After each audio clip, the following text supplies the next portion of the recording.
السلام عليكم ورحمة الله وبركاته. الحمد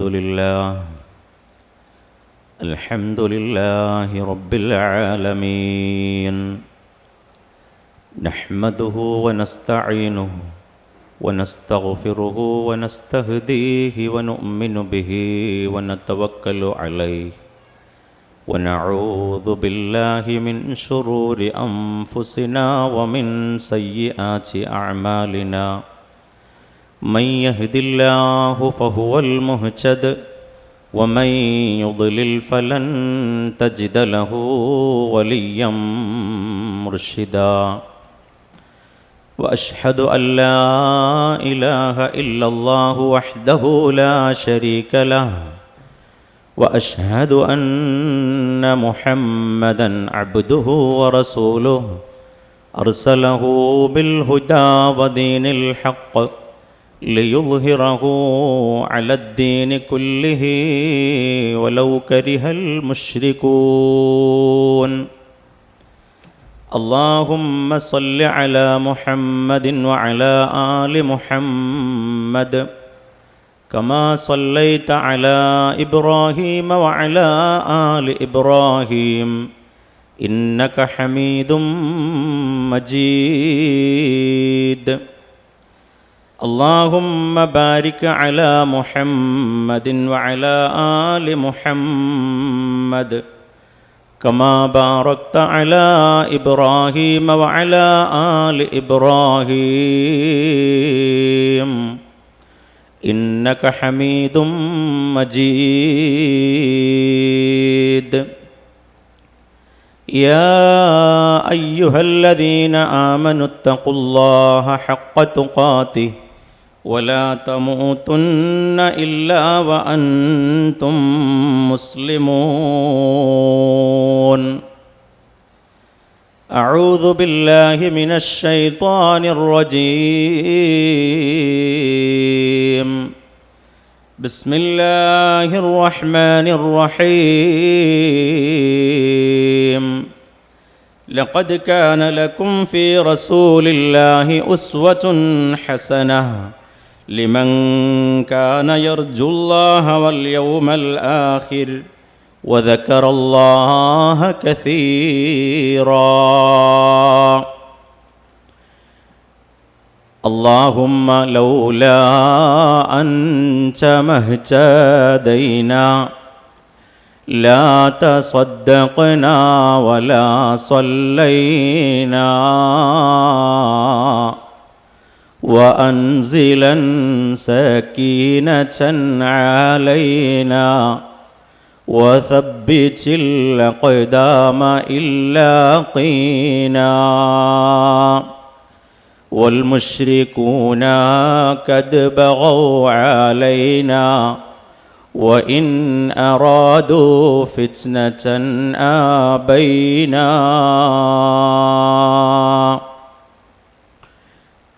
സ്നേഹാദരണീയരായ ഈ തസ്കിയത്ത് സംഗമത്തിൻ്റെ പ്രഭാഷകരും വേദിയെ അലങ്കരിച്ച മഹൽ വ്യക്തിത്വങ്ങളും പണ്ഡിതന്മാരും സാദാത്തുക്കളും സംഘടനാ നേതാക്കളുമായിട്ടുള്ള എൻ്റെ പ്രിയപ്പെട്ട സഹോദരങ്ങളെ, അതേപോലെ തന്നെ ഈ തസ്കിയ സംഗമത്തിൽ നമ്മുടെ ജീവിതത്തിന് ആവശ്യമായ വെളിച്ചം നേടിയെടുക്കാനും ജീവിതത്തിലെ സ്ഖലിതങ്ങളെ തിരുത്തുവാനുമൊക്കെയായി ഇവിടെ എത്തിച്ചേർന്നിരിക്കുന്ന ശ്രോതാക്കളും ഇതിൻ്റെ പ്രവർത്തകരും സംഘാടകരുമൊക്കെ ആയിട്ടുള്ള സഹോദരങ്ങളെ, സഹോദരിമാരെ, നമുക്കെല്ലാവർക്കും അറിയാവുന്നതുപോലെ ഇന്നത്തെ ഒരു പകൽ ദിവസം മുഴുവൻ അള്ളാഹുവിൻ്റെ മതം സംസാരിക്കുകയും അത് കേൾക്കുകയും അതിലെ കാര്യങ്ങൾ ഉൾക്കൊള്ളുകയും ചെയ്യുക എന്ന വളരെ അമൂല്യമായ ചില ലക്ഷ്യങ്ങളോടുകൂടെയാണ് നമ്മളിവിടെ ഇരിക്കുന്നത്. തസ്കിയത്ത് എന്ന് പറയുമ്പോൾ തന്നെ അതിൻ്റെ ഒരാശയം ആത്മവിശുദ്ധി, വളർച്ച, സംസ്കരണം എന്നൊക്കെയാണ്. അപ്പോൾ എല്ലാ രംഗത്തും നമുക്ക് സംസ്കരണം വേണം. പ്രത്യേകിച്ച് മതപരമായുള്ള കാര്യങ്ങളിലാണ് എന്നോടിന്ന് പറയാൻ ഇവിടെ നിർദ്ദേശിക്കപ്പെട്ടിരിക്കുന്നത്. നമ്മൾ ചെയ്യുന്ന ആരാധനാ കർമ്മങ്ങൾ, നമ്മൾ ചെയ്യുന്ന ആചാരങ്ങൾ, നമ്മൾ ചെയ്യുന്ന അനുഷ്ഠാനങ്ങൾ, ഇവയിലേക്കെല്ലാം തന്നെ ചെറിയ തരത്തിലുള്ള ഒരു എത്തിനോട്ടമാണ് നടത്തേണ്ടത് എന്ന് ഇതിൻ്റെമായി ബന്ധപ്പെട്ടുകൊണ്ടുള്ള നമ്മുടെ സംഘാടകർ കൃത്യമായ നിർദ്ദേശം വച്ചിരിക്കുകയാണ്. നമുക്കറിയാവുന്നതുപോലെ മതം വളരെ എളുപ്പമുള്ള കാര്യമാണ്. ഇന്നദ്ദീന യുസ്റുൻ, മതം എളുപ്പമാണ്. നോമ്പിനെക്കുറിച്ചോ മറ്റൊക്കെ പറയുന്നതിനിടയിൽ അള്ളാഹു പറയുന്നുണ്ടല്ലോ, യുരീദുല്ലാഹു ബിക്കുമുൽ യുസ്ര വല യുരീദു ബിക്കുമുൽ ഉസ്ര. അള്ളാഹു നിങ്ങൾക്ക് എളുപ്പമാണ് ഉദ്ദേശിക്കുന്നത്, അള്ളാഹു നിങ്ങൾക്ക് പ്രയാസം, ബുദ്ധിമുട്ടിനെ ഉദ്ദേശിക്കുന്നില്ല എന്നുള്ളതാണ്. അപ്പോൾ മതം എളുപ്പമാണ്. നബി തിരുമേനി സല്ലല്ലാഹു അലൈഹി വസല്ലമ തങ്ങളുടെ നിയോഗത്തെക്കുറിച്ച് ഖുർആൻ പറഞ്ഞത് യുഹല്ലു ലഹുമുത് ത്വയ്യിബാത്ത് വ യുഹർരിമു അലൈഹിമുൽ ഖബായിസ്. നല്ല കാര്യങ്ങളൊക്കെ അള്ളാഹുവിൻ്റെ റസൂൽ മനുഷ്യർക്ക് അനുവദിച്ചു കൊടുത്തു. അതേപ്രകാരം തന്നെ മ്ലേച്ഛമായ കാര്യങ്ങളെ, നല്ലതല്ലാത്ത ആഭാസകരമായിട്ടുള്ള കാര്യങ്ങളെയൊക്കെ റസൂൽ സല്ലല്ലാഹു അലൈഹി വസല്ലമ വിരോധിച്ചു മനുഷ്യരോട്. യളഉ അൻഹും ഇസ്റഹും വൽ അഗ്ലാൽ അല്ലതി കാനത് അലൈഹിം. അതേപ്രകാരം തന്നെ മനുഷ്യർക്ക് ഭാരമാകുന്ന അവരുടെ അവരുടെ ചങ്ങലക്കെട്ടുകളെയുമെല്ലാം തന്നെ പൊട്ടിച്ചെറിയുക എന്നതായ ഒരു മഹത്തായ ദൗത്യം കൂടിയാണ് നബി സല്ലല്ലാഹു അലൈഹി വസല്ലം തങ്ങൾ നിർവഹിച്ചത് എന്നതാണ് നമുക്ക് മനസ്സിലാക്കാനുള്ളത്. സഹോദരങ്ങളെ, ഞാൻ വിഷയത്തിലേക്ക് വരികയാണ്. അങ്ങനെ നോക്കുമ്പോൾ നമ്മുടെ മതം, നമ്മൾ ചെയ്യുന്ന കർമ്മങ്ങൾ വളരെ ലളിതവും അതേപ്രകാരം തന്നെ സുതാര്യവും പ്രമാണബദ്ധവുമായിരിക്കണമെന്നുള്ളതാണ് മതത്തിൻ്റെ ആചാരങ്ങളെക്കുറിച്ച് നമുക്ക് മനസ്സിലാക്കാനുള്ളത്. വിശുദ്ധ ഖുർആൻ പറയുന്നത് കാണാം, വമൻ അറാദൽ ആഖിറത വസഅ ലഹാ സഅയഹാ വഹുവ മുഅ്മിൻ ഫഉലൈക കാന സഅയുഹും മഷ്കൂറാ. വമൻ അറാദൽ ആഖിറത, പരലോകത്തുള്ള വിജയമാണ് നിങ്ങൾ ആഗ്രഹിക്കുന്നതെങ്കിൽ, നിങ്ങൾ പരലോകത്തെ വിജയമാണ് കൊതിക്കുന്നതെങ്കിൽ, വസഅ ലഹാ സഅയഹാ, അതിന് അതിൻ്റേതായ ചില പ്രവർത്തനങ്ങളുണ്ട്. അതിൻ്റേതായ പ്രവർത്തനങ്ങളിൽ, പരിശ്രമങ്ങളിൽ അവർ മുഴുകുകയും ചെയ്താൽ, വഹുവ മുഅ്മിൻ, സത്യവിശ്വാസികളായിക്കൊണ്ട്, ഫഉലൈക കാന സഅയുഹും മഷ്കൂറാ, അവരുടെ പ്രവർത്തനങ്ങൾക്ക്, പരിശ്രമങ്ങൾക്കാണ്, അതാണ് സ്വീകരിക്കപ്പെടുക എന്നാണ്. അപ്പോൾ പരലോകത്തിന് അതിൻ്റേതായ ഒരു പ്രവർത്തനമുണ്ട്. അത് നമ്മുടെ ബുദ്ധിയിൽ ഉദിക്കുന്നത് പോലെയോ നമുക്ക് തോന്നിയതുപോലെ ആകാൻ പാടില്ല. അവിടെ ആ സഅയഹ എന്ന് പറയുന്നതിനെ വ്യാഖ്യാനിച്ചുകൊണ്ട് എന്താണ് അതിൻ്റെ സഅയ്, പരലോകത്തിന് വേണ്ടിയുള്ള പരിശ്രമം എന്താണ് എന്ന് ഇബ്നു കസീർ റഹിമഹുല്ലാഹ് പറയുന്നുണ്ട്. ഐ ത്വലബ ദാലിക മിൻ ത്വരീഖിഹി വഹുവ മുതാബഅത്തുർ റസൂൽ സല്ലല്ലാഹു അലൈഹി വസല്ലം. എന്താണത്? അള്ളാഹുവിൻ്റെ പ്രവാചകനെ പിന്തുടർന്നുകൊണ്ട് പ്രവാചക തിരുമേനി കാണിച്ചു തന്നിരിക്കുന്ന ഇസ്ലാമിൻ്റെ വഴിയിൽ, ഖുർആനിൻ്റെയും സുന്നത്തിൻ്റെയും വഴിയിൽ ആ മാർഗമനുസരിച്ചുകൊണ്ട് പരിശ്രമിച്ചാൽ മാത്രമാണ്, വിശ്വാസത്തോടെ പരിശ്രമിച്ചാൽ മാത്രമാണ് പരലോകത്ത് അതിന് പ്രതിഫലം കിട്ടുക, അള്ളാഹു സ്വീകരിക്കുക എന്നുള്ളതാണ്. അപ്പോൾ പ്രമാണബദ്ധമായിരിക്കണം നമ്മുടെ നിലപാടുകൾ, പ്രമാണബദ്ധമായിരിക്കണം നമ്മുടെ കർമ്മങ്ങൾ. അതുകൊണ്ടാണ് വിശുദ്ധ ഖുർആൻ സൂറത്തുൽ ഹശ്റിൽ നബി തിരുമേനി സല്ലല്ലാഹു അലൈഹി വസല്ലമയെ കുറിച്ച് പറഞ്ഞു, വമാ ആതാകുമുർ റസൂലു ഫഖുദൂഹു വമാ നഹാകും അൻഹു ഫൻതഹു. അള്ളാഹുവിൻ്റെ റസൂൽ നിങ്ങൾക്ക് എന്തു കൊണ്ടുവന്നുവോ നിങ്ങൾ അത് സ്വീകരിക്കുക. അള്ളാഹുവിൻ്റെ റസൂൽ നിങ്ങളോട് എന്താണോ വർജിക്കാൻ പറഞ്ഞിരിക്കുന്നത് അത് നിങ്ങൾ വർജിക്കുകയും ചെയ്യുക. സഹോദരങ്ങളെ, ഇതാണ് നമ്മുടെ ബേസ്. ഇതാണ് ബേസ്. ആചാരങ്ങളുടെ, അനുഷ്ഠാനങ്ങളുടെ, കർമ്മങ്ങളുടെ, ആരാധനകളുടെ ബേസ് ഇതാണ്. നമ്മൾ ചെയ്യുന്ന കർമ്മങ്ങൾ അള്ളാഹുവിൻ്റെയും പ്രവാചകൻ്റെയും മാതൃകയുള്ളതാണോ? നമ്മൾ അനുഷ്ഠിക്കുന്ന ആചാരങ്ങൾ വിവിധ മേഖലകളെടുക്കാം. നബി സല്ലല്ലാഹു അലൈഹി വസല്ലം പറഞ്ഞല്ലോ, മൻ അമില അമലൻ ലൈസ അലൈഹി അംറുനാ ഫഹുവ റദ്ദുൻ. നമ്മുടെ കൽപ്പനയില്ലാത്തത്, മതത്തിൽ പെടാത്തത്, പ്രവാചകന്റെ സുന്നത്തിലില്ലാത്തത്, അള്ളാഹുവിൻ്റെ ഖുർആനിൽ ഇല്ലാത്ത കാര്യങ്ങളാണെങ്കിൽ അത് തള്ളപ്പെടേണ്ടതാണെന്ന് പറഞ്ഞു. ഞാനതിൻ്റെ ഇവിടെ നിന്ന് നൽകപ്പെട്ടിരിക്കുന്ന പോയിന്റ്സുകളെ മാത്രം ബേസ് ചെയ്തുകൊണ്ട് വളരെ ചെറിയ സമയത്തിനുള്ള ചില കാര്യങ്ങളിലേക്ക് മാത്രം കിടക്കുകയാണ്. ഇപ്പോൾ ഒരു ഉദാഹരണം, ഒരു ജനനം ഉണ്ടാകും ഒരു വീട്ടിലൊരു ജനനം ഉണ്ടാകണം. ആദ്യം തുടങ്ങുന്നത് പ്രസവത്തിൽ തന്നെ ആയിക്കോട്ടെ, അല്ലേ? പ്രസവം മുതലാണല്ലോ ഒരു കുഞ്ഞുണ്ടാവുന്നത്. അപ്പോൾ പ്രസവവുമായി ബന്ധപ്പെട്ടുകൊണ്ട് ആചാരങ്ങൾ എന്തൊക്കെയാണ് ഇസ്ലാമികമായിട്ട് നമ്മൾ മനസ്സിലാക്കേണ്ടത്? പ്രസവവുമായി ബന്ധപ്പെട്ടുകൊണ്ട് ഏതെങ്കിലും തരത്തിലുള്ള ആചാരങ്ങളോ പ്രത്യേക പ്രാർത്ഥനകളൊന്നും ഖുർആനോ സുന്നത്തോ പഠിപ്പിക്കുന്നില്ല. പക്ഷെ നമുക്കറിയാം, നമ്മുടെ സമൂഹത്തിൽ പലപ്പോഴും സുഖപ്രസവത്തിന് വേണ്ടിയിട്ട് പലതരത്തിലുള്ള ആചാരങ്ങൾ ചെയ്യുന്നുണ്ട്. ചില ആളുകൾ പിഞ്ഞാണം എഴുതി കുടിക്കും, അല്ലേ? പിഞ്ഞാണത്തിൽ എഴുതിയിട്ട് എന്താണ് പിഞ്ഞാണത്തിൽ എഴുതുന്നത്? ഇദസ്സമാഉൻ ഷഖ്ഖത്, ഇങ്ങനെയുള്ള ചില ആയത്തുകളൊക്കെ എഴുതിയിട്ട് എന്താണ് അതിൻ്റെ അർത്ഥം? ഇദസ്സമാ ഉൻ ഷഖത്ത്, അന്ത്യനാളിൽ ആകാശലോകത്തുണ്ടാകുന്ന ഒരു മാറ്റമാണ്, അഥവാ ആകാശം പൊട്ടിപ്പിളരുക എന്നുള്ളതാണ് അതിനർത്ഥം, അല്ലേ? അതേ പ്രകാരം തന്നെ ഭൂമി അതിനകത്തുള്ള ഭാരങ്ങളെ പുറത്തോട്ട് തള്ളുകയും അത് ശൂന്യമായി തീരുകയും ചെയ്യുമ്പോൾ എന്നുള്ളതാണ്. അപ്പം ഇത് എഴുതി കുടിച്ചു കഴിഞ്ഞാൽ വയറിനകത്തുള്ള കാര്യങ്ങളൊക്കെ പുറത്തോട്ട് തള്ളി വയറൊക്കെ ശൂന്യമായി കൃത്യമായിട്ട് ഇത് ചെയ്താൽ സുഖപ്രസവം ലഭിക്കുമെന്നുള്ള ഒരു വിശ്വാസം അതിന് ഇസ്ലാമിൻ്റെ യാതൊരു തരത്തിലുള്ള പിന്തുണയുമില്ല, അല്ലേ? അത് അങ്ങനെയുള്ളൊരു വിശ്വാസം ഇസ്ലാമിൻ്റെ ഒരു തരത്തിലുള്ള പിന്തുണയുമില്ല. അതല്ലെങ്കിൽ ഏതെങ്കിലും ഒരു പ്രത്യേക തരത്തിലുള്ള പ്രാർത്ഥന വേണമെന്ന് അള്ളാഹുവോ അവൻ്റെ റസൂലോ പഠിപ്പിച്ചിട്ടില്ല. അപ്പോൾ നമ്മൾ മനസ്സിലാക്കേണ്ടത്, നമ്മൾ ചെയ്യുന്ന ഓരോ കർമ്മങ്ങളും നമ്മൾ മനസ്സിലാക്കിയതുപോലെ തന്നെ ആരാധനകളാവട്ടെ ആചാരങ്ങളാവട്ടെ പരിശുദ്ധ ഖുർആന്റെയും തിരുസുന്നത്തിൻ്റെയും പ്രാമാണികമായ പിന്തുണയുണ്ടോ എന്നുള്ളതാണ് നമ്മൾ പരിശോധിക്കേണ്ടത് എന്ത് കർമ്മം ചെയ്യുകയാണെങ്കിലും. ഇനി അവിടെ നിന്ന് അങ്ങോട്ട് കഴിഞ്ഞാൽ പിന്നെ നമുക്കറിയാം 40 കൂളി അങ്ങനെ ഒരുപാട് കാര്യങ്ങളുണ്ട് സ്ത്രീജനങ്ങൾക്കിടയിൽ. അതിൽ ചിലതൊക്കെ ഉറുഫാണ്. ഉറുഫ് എന്ന് പറഞ്ഞാൽ നമ്മുടെ നാട്ടിൽ നടക്കുന്ന ഒരു സമ്പ്രദായമാണ്, ശീലങ്ങളാണ്, അല്ലെങ്കിൽ നാട്ടാചാരങ്ങളാണ്. അതിൽ നല്ലതുണ്ടാവും ചീത്തയും ഉണ്ടാവും, അല്ലേ? ഞാൻ അതിലേക്ക് പോകുന്നില്ല. പക്ഷേ 40 ദിവസം കഴിഞ്ഞാലേ കുളിക്കാൻ പാടുള്ളൂ, 40-നിടയിൽ കുളിക്കാൻ പാടില്ല, 40-ന് പ്രത്യേക ആളുകൾ കുളിപ്പിക്കണം എന്നൊരു ധാരണ ഉണ്ടെങ്കിൽ അത് തെറ്റുമാണ്. യഥാർത്ഥത്തിൽ അള്ളാഹുവിൻ്റെ റസൂലിൻ്റെ സുന്നത്തും ഖുർആനൊക്കെ നമുക്ക് മനസ്സിലാക്കുക, 40 ദിവസം വരെ ഒരു സ്ത്രീക്ക് എന്ത് ചെയ്യാം? ഈ പറഞ്ഞ രൂപത്തിലുള്ള പ്രശ്നങ്ങളോ അല്ലെങ്കിൽ അവർക്ക് പിന്നെ നിഫാസോ പ്രസവരക്തമോ ഇങ്ങനെയൊക്കെ ഉണ്ടാവാം. 40 ദിവസം വരെ. അത് കഴിഞ്ഞാൽ അതോടെ കഴിയണം. ഇനി അതിനു മുമ്പ് ഒരാൾക്ക് ശുദ്ധിയായി കഴിഞ്ഞാലോ അവർ ശുദ്ധിയായിരിച്ച് നമസ്കാരം നിർവഹിക്കണം. അതുവരെ വെയിറ്റ് ചെയ്യേണ്ട ആവശ്യമില്ല, അല്ലേ? അതുവരെ വെയിറ്റ് ചെയ്യേണ്ട ആവശ്യമില്ല. പക്ഷെ നമ്മൾ തെറ്റിദ്ധരിച്ചിരിക്കുക എന്താണ്? 40 ദിവസം കഴിയാതെ പിന്നെ നിസ്കാരമില്ല, നോമ്പുമില്ല, കാര്യങ്ങളൊന്നുമില്ല എന്നുള്ളതാണ്. പ്രമാണത്തിന് വിരുദ്ധമാണത്, പ്രമാണത്തിന് വിരുദ്ധമാണ്. ഏതുപോലെ ഇപ്പം നിങ്ങൾ നോക്കൂ, നമ്മുടെ പള്ളികളിലേക്ക് വരുന്ന ആളുകളുണ്ടാവും, സ്ത്രീ ജനങ്ങളും അതേ പ്രകാരം വയസ്സായ ആളുകളൊക്കെ. അവർ നല്ല പ്രയാസം അനുഭവിച്ചുകൊണ്ട് പള്ളിയിലേക്ക് വരും. ഒന്ന് രോഗിയായി കിടന്നാൽ ഞാൻ കാണുന്ന ഒരുപാട് ആളുകൾ, പള്ളിയിലേക്ക് കൃത്യമായിട്ട് വരുന്ന ആളുകൾ, നമസ്കാരം നിർവഹിക്കുന്ന ആളുകൾ രോഗിയായി കഴിഞ്ഞാൽ പിന്നെ നിസ്കരിക്കൂല. രോഗിയായി കഴിഞ്ഞാൽ, രോഗിയായിട്ട് കട്ടിൽ ശയ്യാവലംബമായി കഴിഞ്ഞാൽ പിന്നെ അവർക്ക് നമസ്കാരമില്ല. ചോദിക്കും നമസ്കരിച്ചോ? ഇല്ല. എന്താണ്? ഒതു കൊടുക്കാൻ പ്രയാസമാണ്, അല്ലേ? അതേ പ്രകാരം തന്നെ ബാത്റൂമിൽ പോകാൻ പ്രയാസമാണ്, നജസ്സാണ്, മൂത്രത്തിൻ്റെ പ്രശ്നമുണ്ട്. അപ്പോൾ യഥാർത്ഥത്തിൽ എന്താണ് മതം, പ്രമാണം എന്തു പറയുന്നു? നമ്മുടെ ആചാരങ്ങളും അനുഷ്ഠാനങ്ങളൊക്കെ ലളിതമാണ്, യുസ്റാണ്, എളുപ്പമുള്ള കാര്യങ്ങളാണ്. അത് മനസ്സിലാക്കാത്തത് കൊണ്ടാണ് പലപ്പോഴും ഈ പറഞ്ഞ രൂപത്തിലുള്ള പ്രയാസങ്ങളിലേക്കും അതേ പ്രകാരം തന്നെ കെട്ടിക്കൊടുക്കലിലും കാര്യങ്ങളിലേക്ക് നമ്മൾ പോകുന്നത്. രണ്ടാമത്തെ കാര്യങ്ങളൊക്കെ, ഒരു കുട്ടി പിറന്നു, എന്താ ഇസ്ലാമിൽ ആചാരമുള്ളത്? ഒരു കുട്ടി പിറന്നു കഴിഞ്ഞാൽ നമുക്കറിയാം, നമ്മൾ സാധാരണ ചെയ്യുന്ന കുട്ടീൻ്റെ ചെവിയിൽ ബാങ്ക് വിളിക്കും.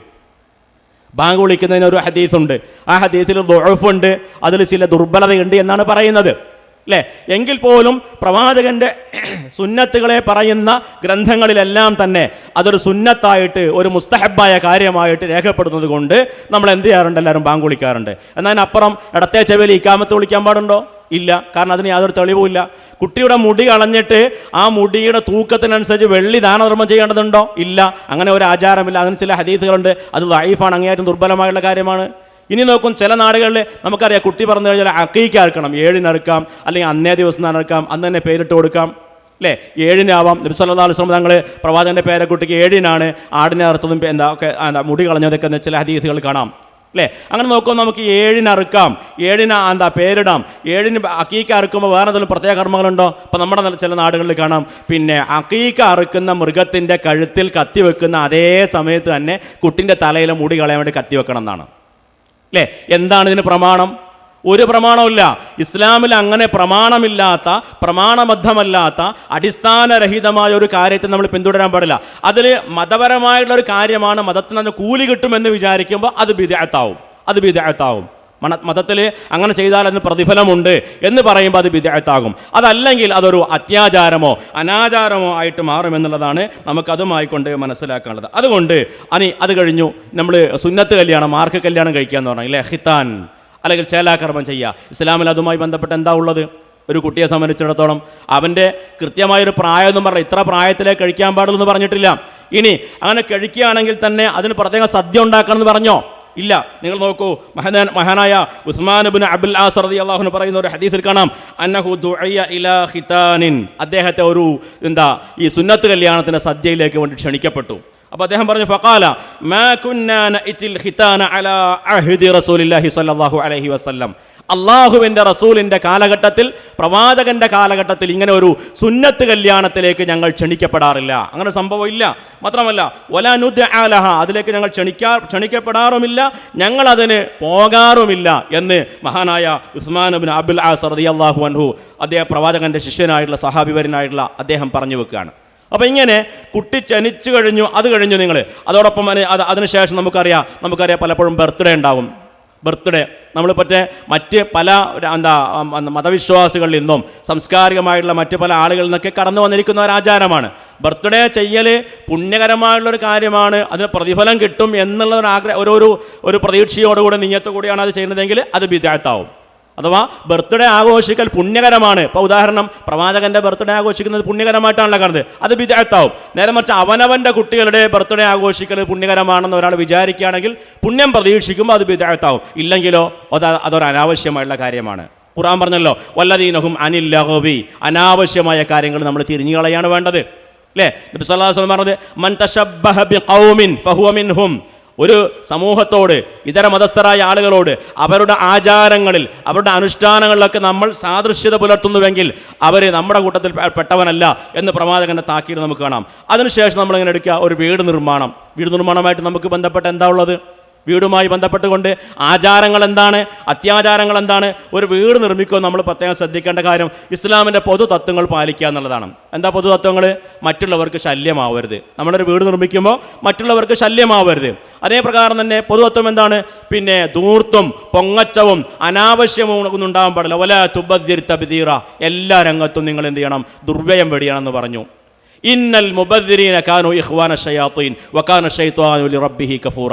യഥാർത്ഥത്തിൽ ദുർവ്യയം കാണിക്കുന്ന, ധൂർത്ത് കാണിക്കുന്ന ആളുകൾ പിശാചിൻ്റെ സഹോദരങ്ങളാകുന്നു. പിശാച്ചാവട്ടെ അള്ളാഹുവിനോട് ഏറെ നന്ദി കെട്ട ഒരു സ്വഭാവമുള്ള ആളാകുന്നു എന്ന് വിശുദ്ധ ഖുർആൻ നമ്മളെ പഠിപ്പിക്കുകയാണ്. അപ്പം അതിന് വിരുദ്ധമായിട്ടുള്ള കാര്യങ്ങളൊന്നും ഒരാൾ നോക്കണം. ഒരാൾ കുറ്റിയടിക്കാൻ വരണം, അതേ പ്രകാരം ഇന്നയാൾ കുറ്റിയടിച്ചാലേ ശരിയാവുള്ളൂ, ഇന്നയാൾ കുറ്റിയടിച്ചാൽ ഐശ്വര്യമുണ്ടാകും. അതിന് ചിലപ്പോൾ തങ്ങളാവാം, ചിലപ്പോൾ മുസ്ലിയാരാവാം, അല്ലെങ്കിൽ പിന്നെ സ്വാമിമാരാവാം. എനിക്ക് നല്ല ഓർമ്മയുണ്ട്, ഞാൻ ഈ പാലക്കാട് ജില്ലയുടെ മുജാഹിദ് തറവാടുകളുള്ള, മുജാഹിദുകളുടെ മഹല്ലുകൾ ധാരാളമുള്ള ഒരു പ്രദേശത്ത് ഖുതുബ നടത്തുമ്പോൾ ഒരിക്കൽ ഒരു 5-6 ആഴ്ച ഈ ജോത്സ്യവുമായി ബന്ധപ്പെട്ട് ഖുതുബ നടത്തി. 5-6 ആഴ്ച ജോത്സ്യവുമായി ബന്ധപ്പെട്ട് ഖുതുബ നടത്തി.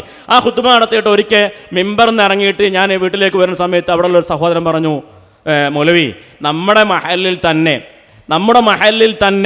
നമ്മുടെ ആദർശപരമായി നമ്മുടെ കാരണവന്മാരായിട്ടുള്ള ആളുകളുടെ ഉള്ള ആ മഹല്ലിൽ തന്നെ ഒരു വീട്ടിൽ കാണിപ്പയ്യൂർ നാരായണ നമ്പൂതിരിയാണ് കുറ്റിയടിക്കാൻ വന്നതെന്ന് പറഞ്ഞു.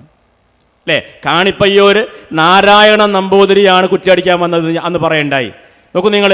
അപ്പോൾ എവിടെയാണ് നമ്മുടെ വിശ്വാസം? അപ്പം ഇന്നയാൾ കുറ്റിയടിച്ചാലാണ്, ഇന്നയാൾ നോക്കിയാലാണ്, ഇന്നയാൾ സ്ഥാനം നോക്കിയാലാണ്, അതിലെന്തോ ചില അദൃശ്യമായ, അഭൗതികമായ, നമ്മൾ പ്രതീക്ഷിക്കാത്ത തരത്തിലുള്ള ചില ഐശ്വര്യങ്ങൾ നമുക്ക് അവിടെ ഉണ്ടാകുമെന്ന് പ്രതീക്ഷിക്കുകയാണ്. അവരുടെ വാക്കുകൾ നമ്മൾ വിശ്വസിക്കുകയാണ്. നബി സല്ലല്ലാഹു അലൈഹി വസല്ലം എന്താ പറഞ്ഞത്? മൻ അതാ കാഹിനൻ ഔ അറാഫൻ ഫസദ്ദഖഹു ബിമാ യഖൂൽ ഫഖദ് കഫറ ബിമാ ഉൻസില അലാ മുഹമ്മദിൻ സല്ലല്ലാഹു അലൈഹി വസല്ലം. ഒരാൾ ഒരു ജ്യോത്സ്യനെ, അതേ പ്രകാരം തന്നെ അല്ലെങ്കിൽ ഒരു കണക്ക് നോട്ടക്കാരനെ, ഒരു മഷി നോട്ടക്കാരനെയൊക്കെ സമീപിച്ച് അയാൾ പറയുന്നത് വിശ്വസിച്ചാൽ അള്ളാഹുവിൻ്റെ റസൂലിന് ഇറങ്ങിയിരിക്കുന്ന വിശുദ്ധ ഖുർആനിൽ അയാൾ നിഷേധിച്ചിരിക്കുന്നു എന്നുള്ളതാണ് അതിനർത്ഥം എന്നാണ്. അല്ലേ? നിങ്ങൾ നോക്കൂ, എനിക്കറിയാം മുജാഹിദ് കുടുംബത്തിൽപ്പെട്ട ഒരാൾ വീട്ടിലെപ്പോഴും പ്രശ്നമാണ്, വീട്ടിലിടക്കിടക്ക് ഓരോരോ പ്രശ്നങ്ങളാണ്. ആ പ്രശ്നങ്ങൾ ഉണ്ടായപ്പോൾ ഒരു നിർദ്ദേശം കിട്ടി. എന്താണ്? വീടിൻ്റെ കന്നിമൂലയിലാണ് കക്കൂസ്, കന്നിമൂലയിൽ ബാത്റൂമുണ്ട്. അപ്പം അതുകൊണ്ട് എന്ത് ചെയ്യണം? അത് മാറ്റണം. അല്ലേ? മാറ്റി അത് അവിടെ നിന്ന് പൊളിച്ചു മാറ്റി. ആര്? മുജാഹിദുകളുടെ കൂട്ടത്തിൽപ്പെട്ട ആളുകളാണ് ഞാൻ പറഞ്ഞു വരുന്നത്. എത്രയെത്രയോ അന്ധവിശ്വാസങ്ങളാണ് ഇതുമായി ബന്ധപ്പെട്ടുകൊണ്ട് അടിസ്ഥാനരഹിതമായി നമ്മുടെ കൂട്ടത്തിലുള്ളത്. നല്ല മുജാഹിദ് തറവാട്ടിൽ ജനിച്ച ഞങ്ങളുടെ ഉപ്പയായിട്ട് മുജാഹിദാണെന്ന് പറയുന്ന കുറേ ആളുകളുണ്ട്. അവരെന്ത് ചെയ്യുന്നറിയോ? എനിക്കറിയാം, കുരുമുളക് പറിച്ചാൽ നമ്മുടെ നാട്ടിലൊക്കെ എന്തുണ്ട്, ഈ നാടന്മാരായ ആളുകളിൽ ഒരു സ്വഭാവമുണ്ട്. കുരുമുളകിൻ്റെ മണി എടുത്തു കഴിഞ്ഞാൽ അതിൻ്റെ കുരുമുളകിൻ്റെ തോക്കാന്ന് പറയുന്നത് ഞെട്ടി, ആ ഞെട്ടി ഇങ്ങനെ വഴിയിലൂടെ അങ്ങനെ വിതറിയും. അതെന്തിനാണ്? അത് ആൾക്കാർ ചവിട്ടി നടക്കണം, എന്നാലേ അടുത്ത വർഷം കുരുമുളക് കൂടുതൽ ഉണ്ടാവുള്ളൂ എന്നാണ്. അല്ലേ? എവിടുന്നാണ് ഈ അന്ധവിശ്വാസങ്ങൾ? എവിടുന്നാണ് ഈ അനാചാരങ്ങൾ? ഇതൊക്കെ അനിസ്ലാമികമായ തരത്തിലുള്ള പ്രാമാണികമല്ലാത്ത തരത്തിലുള്ള ഈ അന്ധവിശ്വാസങ്ങൾ നമുക്ക് കയറി വരുന്നതിൻ്റെ അടിസ്ഥാനപരമായി നമ്മുടെ ആദർശം നമ്മൾ കൃത്യമായിട്ട് മനസ്സിലാക്കിയിട്ടില്ല. നമ്മുടെ ബേസ് എന്താണെന്ന് നമുക്കറിയില്ല. അത് ആചാരങ്ങളിലാവട്ടെ, അതേപോലെ ആരാധനാ കർമ്മങ്ങളിലാവട്ടെ, മറ്റു ആവട്ടെ. അപ്പോൾ നമ്മൾ മനസ്സിലാക്കേണ്ടത് നമ്മുടെ വീട് നിർമ്മിക്കുന്നിടത്ത് നമ്മൾ ആലോചിക്കേണ്ടത് അതിൻ്റെ സൗകര്യം, അത് ദൂർത്താവാൻ പാടില്ല, അതിൽ കാറ്റും വെളിച്ചവും കിട്ടണം. ഞാൻ എൻ്റെ വീട് ചെറിയൊരു ഓട്ടുവരയാണ്. ആ ഓട്ടുവരയിൽ അതിൻ്റെ വല്ലാണ്ട് താഴ്ന്ന് കിടക്കുകയായിരുന്നു. അപ്പോൾ ഒന്ന് ഉയർത്തി കിട്ടണം. അപ്പോൾ ഒന്ന് ഉയർത്തി കിട്ടാൻ വേണ്ടിയിട്ട് ഒരു 2-3 കട്ട പൊന്തിക്കണം എന്ന് പറഞ്ഞു, ഒരു കട്ട വെക്കണം എന്ന് പറഞ്ഞു. അപ്പോൾ ആശാരിയെ വിളിച്ചു, കല്ല് മേശനെ വിളിച്ചു. അപ്പോൾ ഞാൻ പറഞ്ഞു അവർ പറഞ്ഞതിനേക്കാൾ ഒരു കല്ലും കൂടി കൂടുതൽ വെക്കണം, കാരണം ചൂട് കുറച്ച് കമ്മി കിട്ടുമല്ലോ എന്ന് പറഞ്ഞു. അപ്പോൾ ഒരു കല്ലിന് കൂടുതൽ വെക്കാൻ പറ്റില്ല, അത് ശരിയല്ല. കാരണം എന്താണ്, അതുകൊണ്ട് പ്രശ്നങ്ങളുണ്ടാവും. ഞാൻ ചോദിച്ചു, നിങ്ങൾക്ക് വെച്ച് തരുന്നതിന് എന്തെങ്കിലും പ്രശ്നമുണ്ടോ? അതുമായി ബന്ധപ്പെട്ട എന്തെങ്കിലും പ്രശ്നം വന്നാൽ ഞാൻ അത് അനുഭവിച്ചോളാം. എന്നിട്ട് എൻ്റെ ഇഷ്ടപ്രകാരം, എന്നാൽ ശരി നിങ്ങളുടെ ഇഷ്ടപ്രകാരമാണ്, ഞങ്ങൾക്ക് അത് ചെയ്യാൻ പറ്റില്ല, പക്ഷെ ഞങ്ങൾ ചെയ്തു തരാം.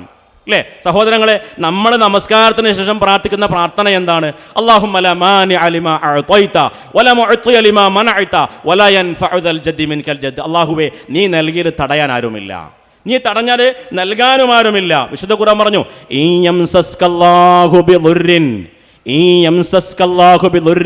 അല്ലാഹു നിങ്ങൾക്ക് വല്ല തിന്മയുമാണ് ഉദ്ദേശിക്കുന്നതെങ്കിൽ, അവൻ്റെ ഭാഗത്ത് നിന്ന് വല്ല തിന്മയും നിങ്ങളെ പിടികൂടുകയാണെങ്കിൽ, ഫലാ കാശിഫ ലഹു ഇല്ലാ ഹുവ, അതിൽ നിന്ന് നിങ്ങളെ മോചിപ്പിക്കാൻ അവനല്ലാതെ മറ്റാർക്കും സാധ്യമല്ല.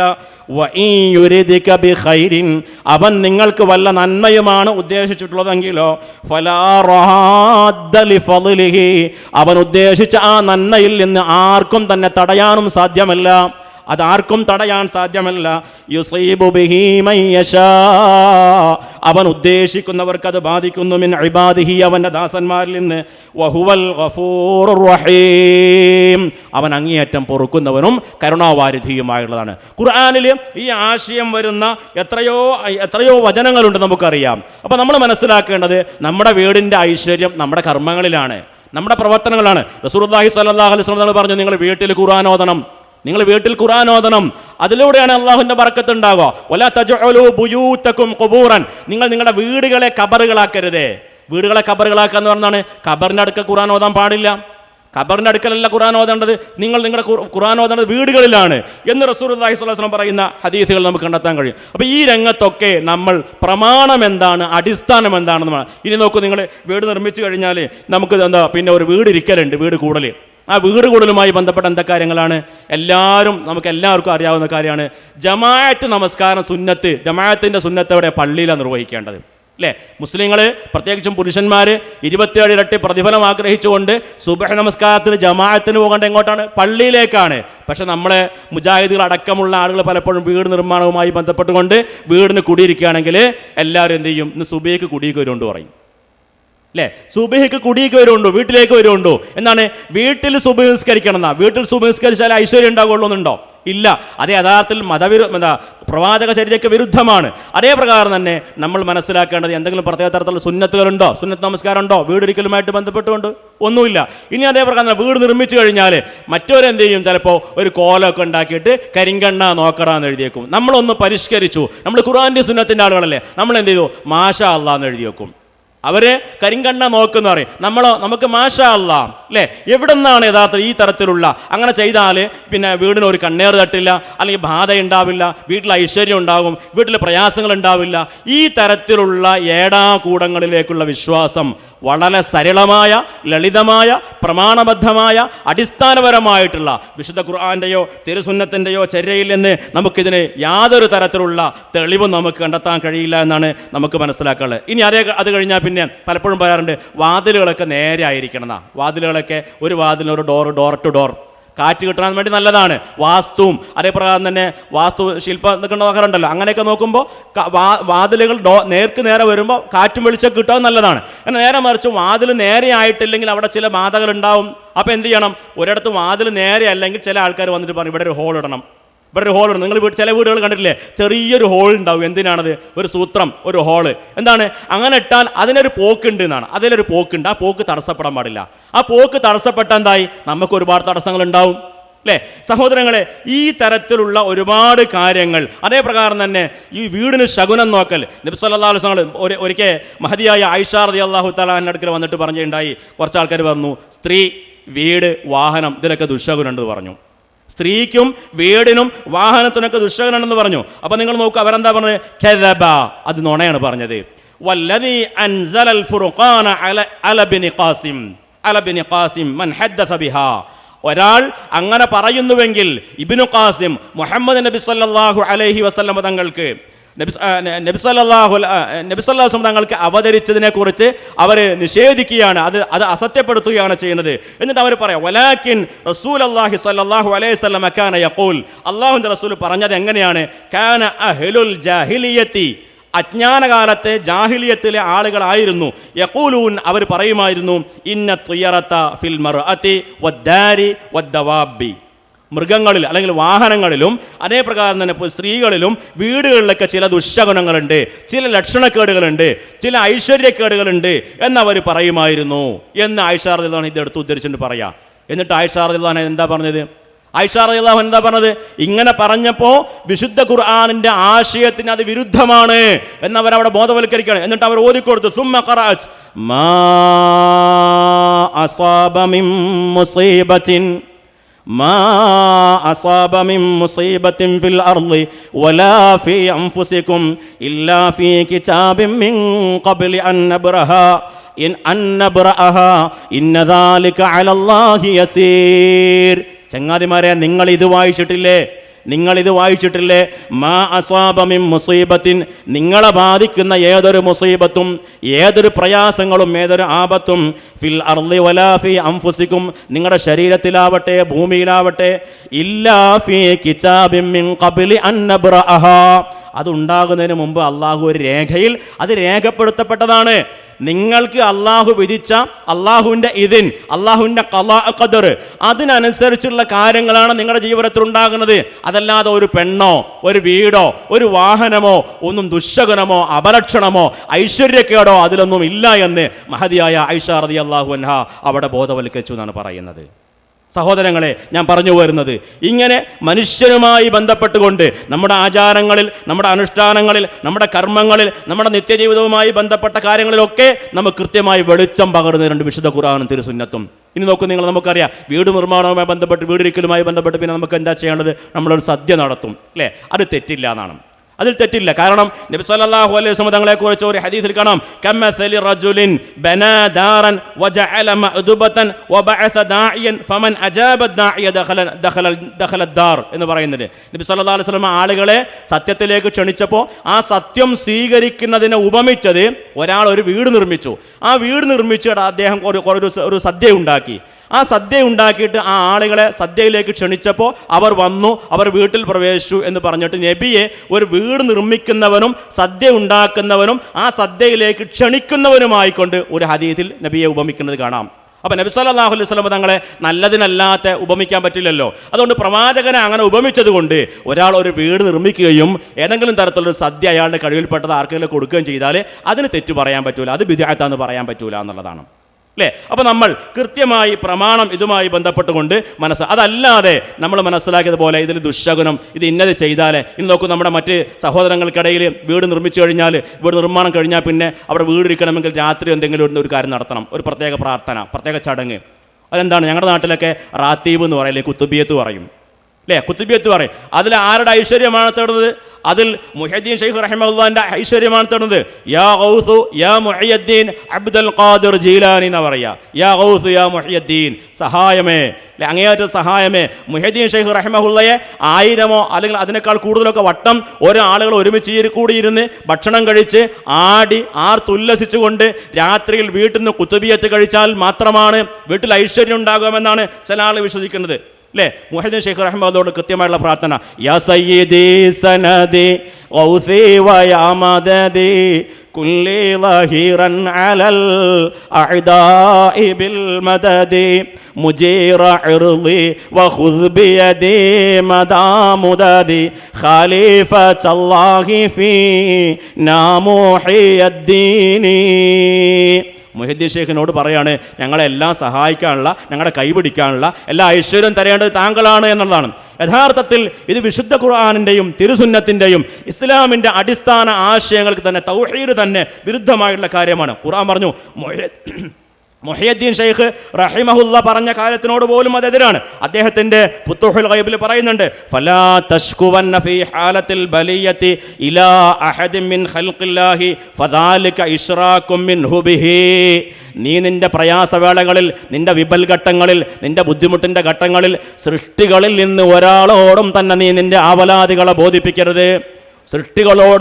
ഒരാളോട് നിന്റെ ആവലാതി ബോധിപ്പിക്കരുത്.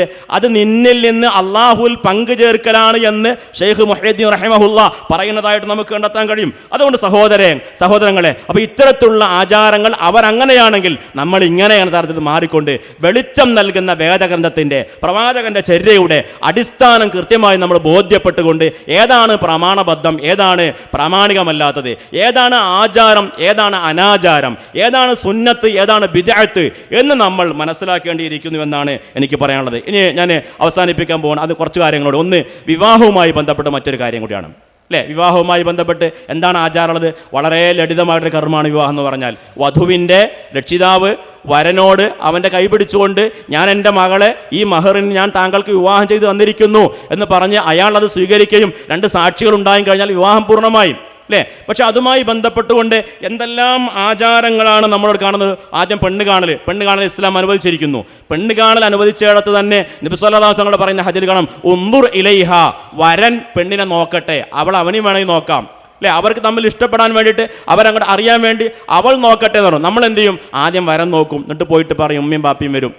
നമ്മുടെ നാട്ടിൽ ചില സമ്പ്രദായങ്ങളുണ്ട്, എല്ലാം മോശമാണെന്നല്ല ഞാൻ പറഞ്ഞത്. പക്ഷെ നമ്മൾ കുറച്ചൊക്കെ മിതത്വങ്ങൾ ഈ വിഷയങ്ങളിലൊക്കെ പാലിക്കണം. അത് കഴിഞ്ഞാൽ പിന്നെ പെണ്ണിൻ്റെ ചെറുക്കൻ്റെ പിന്നെ പെങ്ങന്മാർ വരും, അത് കഴിഞ്ഞ് വേറൊരു ടീം വരും. എന്നിട്ട് വരുമ്പോഴോ പലപ്പോഴും നമുക്കറിയാം പുതിയ സമ്പ്രദായം, ഏറ്റവും മികച്ച തരത്തിലുള്ള കൊട്ട എന്താ പറയുക, ബാസ്ക്കറ്റോ അതൊക്കെ വാങ്ങി അതിൽ പിന്നെ കൂമ്പാരക്കണക്കിന് അന്ന് മാർക്കറ്റിൽ ലഭ്യമാകുന്ന ഏതെല്ലാം തരത്തിലുള്ള മിഠായികളുണ്ടോ ലക്ഷക്കണക്കിന് രൂപ പൊടിച്ചുകൊണ്ട് ഇതൊക്കെ ചെയ്യുന്ന ആഭാസങ്ങൾ. അല്ലേ, ഇസ്ലാമിൽ ഇതെന്താ? നബി സല്ലല്ലാഹു അലൈഹി വസല്ലം പറഞ്ഞത്, ഒരു പുരുഷൻ സ്ത്രീയെ കല്യാണം കഴിക്കാൻ ഉദ്ദേശിക്കുമ്പോൾ ഫൻദുർ ഇലൈഹ, അവൻ അവളെ നോക്കട്ടെ, പരസ്പരം സംതൃപ്തിപ്പെടാൻ വേണ്ടി, ഇഷ്ടപ്പെടാൻ വേണ്ടി, അങ്ങോട്ടും ഇങ്ങോട്ടും അറിയാൻ വേണ്ടി നോക്കട്ടെ എന്ന് പറഞ്ഞു. നമ്മൾ അതിനെ വലിച്ചു നീട്ടി ഈ പറഞ്ഞ രൂപത്തിലുള്ള അത്യാചാരങ്ങളിലേക്കും മറ്റു കാര്യങ്ങളിലേക്കൊക്കെ പോവുകയാണ്. എന്നിട്ട് അതിനുശേഷം പിന്നെ ഒരു സെഷനുണ്ട്, അതൊരു ഫോട്ടോ സെഷനാണ്. ഏതാ ഫോട്ടോ സെഷൻ? ഇതുപോലെ ചിലപ്പോൾ വേദികൾ ഉണ്ടാക്കിയിട്ടുണ്ടാവും, പൈസക്കനുസരിച്ചുള്ള അല്ലെങ്കിൽ ആളുകളുടെ സ്റ്റാറ്റസിനനുസരിച്ചുള്ള വേദികളായിരിക്കും ഉണ്ടാവുക. ആ വേദിയിൽ ഈ മിഠായി കൊട്ടയൊക്കെ കൊണ്ടുവന്ന് ചെക്കനെയും പെണ്ണിനെയും എന്ത് ചെയ്യും? നിക്കാഹ് കഴിയുന്നതിന് മുമ്പ് അടുത്തടുത്തിരുത്തും. എന്നിട്ട് പിന്നെ ഫോട്ടോ ആണ്. ഇനി അതേ പ്രകാരം തന്നെ പെണ്ണിൻ്റെ സുഹൃത്തുക്കൾ ഉണ്ടാവും, അവരൊക്കെ വരും. എന്നിട്ട് ചെക്കൻ ഇങ്ങനെ ഷെയ്ക്ക് ഹാൻഡ് കൊടുക്കും. ഷെയ്ക്ക് ഹാൻഡ് കൊടുക്കുന്ന ഒരു വിഷയമല്ല, അന്യ സ്ത്രീ പുരുഷന്മാർ തമ്മിൽ ഒരു ഷെയ്ക്ക് ഹാൻഡ് കൊടുക്കുന്ന ഒരു പ്രശ്നമേ അല്ല. അല്ലേ, ഒരു ഹസ്തദാനം ചെയ്യൽ ഒരു പ്രശ്നമേ അല്ല. അപ്പോൾ നിങ്ങൾ നോക്കൂ, വിവാഹരംഗത്ത് ഇസ്ലാം വളരെ ലളിതമായി പറഞ്ഞിരിക്കുന്ന കാര്യങ്ങളെ അനാചാരങ്ങളിലേക്ക്, ആഭാസങ്ങളിലേക്കും ഒക്കെ കൊണ്ടുചെന്നെത്തിക്കുകയും അവിടെയൊക്കെ ധൂർത്തും പൊങ്ങച്ചവും ഒക്കെ കാണിക്കുന്ന ഒരവസ്ഥയിലേക്ക് നമ്മൾ മാറി. ഖുർആൻ പറഞ്ഞു, കുലു വഷ്റബു വലാ തുസ്രിഫു ഇന്നഹു ലാ യുഹിബ്ബുൽ മുസ്രിഫീൻ. നിങ്ങൾ ആഹരിക്കാം, നിങ്ങൾക്ക് ഭക്ഷിക്കാം, നിങ്ങൾക്ക് പാനീയം കഴിക്കാം, പക്ഷെ നിങ്ങൾ അമിതമാവാൻ പാടില്ല. അള്ളാഹു അമിതക്കാരായ ആളുകളെ ഇഷ്ടപ്പെടുകയില്ല എന്ന് വിശുദ്ധ ഖുർആൻ നമ്മളെ പഠിപ്പിക്കുകയാണ്. അത് കഴിഞ്ഞാൽ പിന്നെ നിങ്ങൾ നോക്കൂ, നമുക്കറിയാം ഒരു കുട്ടി വളർന്നു വലുതായി, അവർ സ്കൂളിലേക്ക് പോവാണ്, കോളേജിലേക്ക് പോവാണ്, ക്യാമ്പസിലേക്ക് പോവുകയാണ്, വിദ്യാർത്ഥികളായി കഴിഞ്ഞാൽ അവർക്കിടയിൽ എന്തെല്ലാം അന്ധവിശ്വാസങ്ങളാണ്. അപ്പോൾ നമുക്കറിയാം എക്സാമിനേഷൻ്റെ സമയമാണല്ലോ. അപ്പോൾ എക്സാമിനേഷന് ചില ആളുകൾക്ക് ഒരു വിശ്വാസമുണ്ട്, ഏതെങ്കിലും ഒരു മുസ്ലിയാർ അടുത്ത് പോയിട്ട് അയാൾ ഒരു ചരട് മന്ത്രിച്ചോദി കൊടുത്ത് കെട്ടിക്കഴിഞ്ഞാൽ ഉത്തരമൊക്കെ വേഗം കിട്ടുന്നതാണ്. അല്ലേ, ഉത്തരം എഴുതാൻ വേഗം കിട്ടും. അല്ലെങ്കിൽ പേനയിൽ മന്ത്രിച്ചു കൊടുക്കുക. അതേ പ്രകാരം തന്നെ രാഖി കെട്ടിക്കൊടുക്കുക. അതുമല്ലെങ്കിൽ പിന്നെ നമുക്കറിയാം പിന്നെ രക്ഷാബന്ധൻ കെട്ടിക്കൊടുക്കുക. അന്യനായ ഒരു പുരുഷൻ നമ്മുടെ യുവതികളായിട്ടുള്ള കൗമാരപ്രായക്കാരായുള്ള പെൺകുട്ടികളുടെ കയ്യിൽ പിടിക്കുകയും എന്നിട്ട് രക്ഷാബന്ധനോ രാഖിയോ ഈ പറഞ്ഞ കാര്യങ്ങളൊക്കെ കെട്ടിക്കൊടുക്കുക. ഇതൊക്കെ എന്ത് സംസ്കാരമാണ്? അവിടെയാണ് നമ്മൾ മനസ്സിലാക്കേണ്ടത്. നബി സല്ലല്ലാഹു അലൈഹി വസല്ലം ഇതിലൊക്കെ പുണ്യം പ്രതീക്ഷിച്ചുകൊണ്ടാണ്, ഇതിലെന്തെങ്കിലും അഭൗതികമായിട്ടോ അല്ലെങ്കിൽ ഏതെങ്കിലും ഐശ്വര്യം ഉണ്ടാകുമെന്നോ ഒരാൾ വിചാരിക്കുകയാണെങ്കിൽ അത് തനിച്ച ശിർക്കിലേക്ക് പോകും. നബി പറയുന്നുണ്ടല്ലോ, മൻ അല്ലക തമീമതൻ ഫഖദ് അശ്റകാന.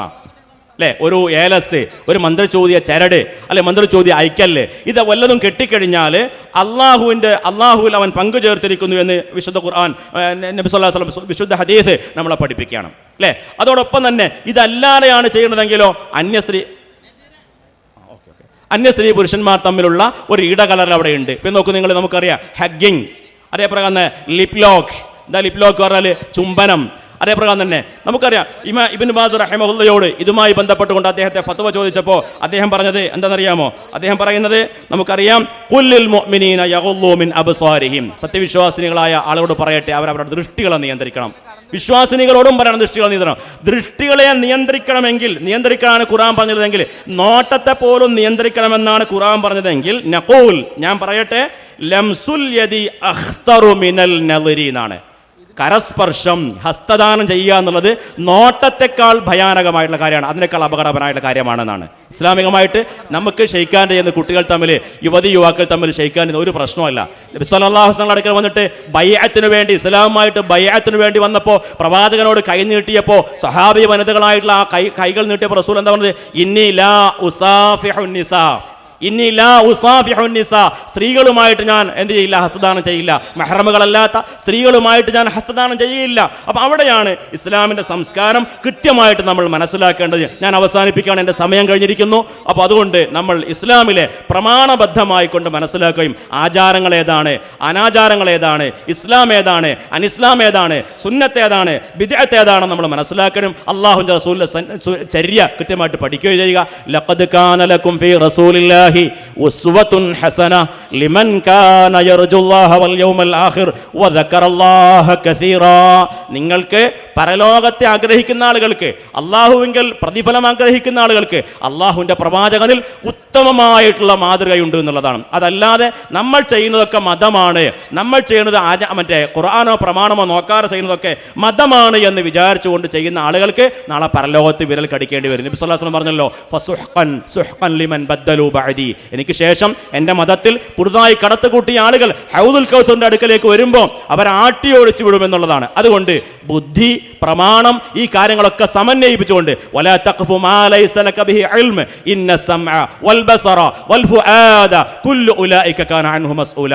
കണ്ണ്, ചെവി, കേൾവി, ഇതിനെക്കുറിച്ചെല്ലാം അള്ളാഹുവിൻ്റെ മുമ്പിൽ നമ്മൾ ചോദ്യം ചെയ്യപ്പെടും. ആ അടിസ്ഥാനത്തിൽ ഈ അവയവങ്ങളെല്ലാം കൃത്യമായി വിനിയോഗിച്ചുകൊണ്ട്, പ്രമാണങ്ങളിലേക്ക് നമ്മുടെ ദൃഷ്ടികളെ തുറന്നു വെച്ചുകൊണ്ട്, പ്രമാണങ്ങളെ കേട്ടുകൊണ്ട്, യഥാർത്ഥ ഇസ്ലാമിൻ്റെ ആചാരങ്ങളും അനുഷ്ഠാനങ്ങളും ഒക്കെ കൃത്യമായി മനസ്സിലാക്കിക്കൊണ്ട് ജീവിതത്തിൽ പകർത്തുന്ന സജ്ജനങ്ങളായ സൽവൃത്തരായ ദാസന്മാരുടെ കൂടെ അള്ളാഹു നമ്മെ ഉൾപ്പെടുത്തി അനുഗ്രഹിക്കുമാറാവട്ടെ എന്ന് പ്രാർത്ഥിച്ചുകൊണ്ട് ഈ വേദിയിൽ ഇങ്ങനെ ഒരു വിഷയം അവതരിപ്പിക്കാനുള്ള അവസരം നൽകിയിരിക്കുന്ന സംഘാടകരോട് പ്രത്യേകം നന്ദി പറഞ്ഞുകൊണ്ട്, ശ്രവിച്ച എല്ലാവർക്കും നന്ദി പറഞ്ഞുകൊണ്ട് അവസാനിപ്പിക്കുന്നു. വ ആഖിറു ദഅവാനാ അൽഹംദുലില്ലാഹി റബ്ബിൽ ആലമീൻ. അസ്സലാമു അലൈക്കും വറഹ്മത്തുള്ളാഹി വബറകാതുഹു.